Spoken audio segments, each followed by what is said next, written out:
చేయుటకు, నలిగిన వారిని బాగు చేయుటకు, గ్రుడ్డి వారికి చూపు కలుగజేయుటకు, అంతే మాత్రం కాకుండా దేవుని యొక్క హితవత్సరము సత్య స్వార్థను బోధించుటకు తండ్రి నన్ను పంపి ఉన్నాడు అనే ఉద్దేశాన్ని బట్టి దేవుడు ఈ లోకములోకి వచ్చి నశించిన దాన్ని వెదికి రక్షించి దేవునికి అప్పజెప్పడానికి క్రీస్తు వచ్చాడు.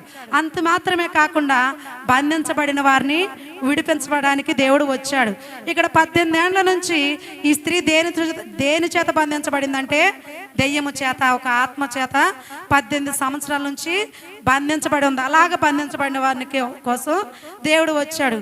అంతేకాకుండా దేవుడు ఆయన పరలోకమునకు ఆరోహణమై వెళ్ళిపోయిన తర్వాత మనతో పొద్దాక మనతో ఉండటానికి, మనల్ని సరిచేయడానికి, మనతో మాట్లాడటానికి, మన పక్కన స్నేహితుడిగా, మన పక్కన తల్లిగా, తండ్రిగా, సహోదరుడిగా, మనకి ప్రాణ స్నేహితుడిగా ఉండి మనల్ని సరిచేయడానికి ఆదరణకర్తగా భూమి మీదకి పరిశుద్ధాత్మను దేవుణ్ణి పంపాడు.